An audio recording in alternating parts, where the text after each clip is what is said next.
Hello and welcome to this video. In this walkthrough, we'll explore everything that has changed in the redesigned GetSign app.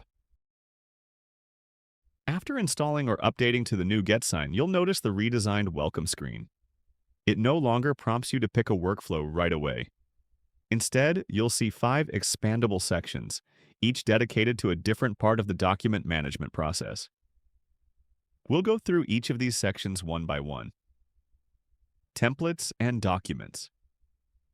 In this first section, you can upload or manage your document templates. Click on Add a new template to upload a document from your computer. It opens in a document editor where you can drag and assign signature fields. For this demo, I've added a signature field and assigned it to myself. You can also combine templates, uploading and working with multiple documents if needed. We've linked a detailed tutorial for this in the video description. Next is the GetSign Generate section, which allows us to configure status trigger to generate documents. Here's where things get significantly easier. We've eliminated the need to manually configure automations through the Monday.com Automate Center.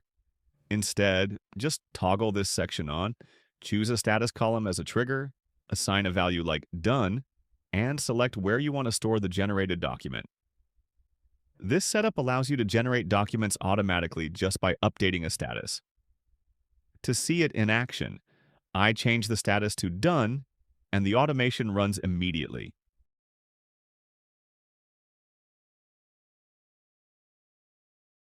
The document is generated and stored as expected. GetSign Send section. Send section enables sending documents for signature via email.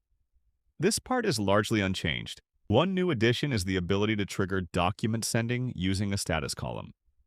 Choose a status column and select a trigger value to send documents. Once saved and email address is verified, it's ready to send. In our example, I trigger it with the Done status, and the document is emailed to the signer. Now let's move to signature collection. Here you can track signature progress using status columns and store the signed documents in a selected file column. Once signers complete the process, the final signed copy is automatically added to your board. Creating signing links. If your use case involves a single signer, you can collect signatures by sending them a signing link, especially when signer is not available via email. To set this up, you can use the GetSign Send and Track section. Enable the toggle, then configure a status trigger. For example, set Create Signing Link status to Done, and store the result in a new signing link column. Once the status updates, GetSign will generate a unique link.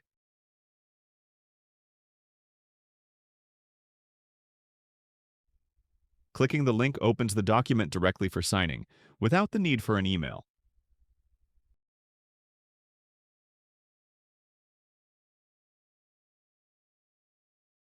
Once signed, the signature status updates automatically to Completed.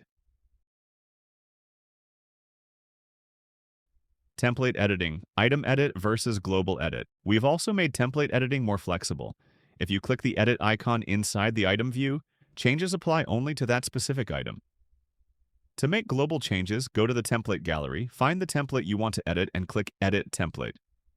Any changes here, like adding a new signature field, will apply to all items using that template. This separation gives you precise control. Use the item level edit for one-off changes and the global editor for consistent updates. Stripe payments in the editor. Finally, if you're looking to collect Stripe payments with signatures, the setting has moved. Payment fields are now added directly from the GetSign editor. Just drag in the payment field, set up your payment setting, and you're ready to collect payment along with the signature.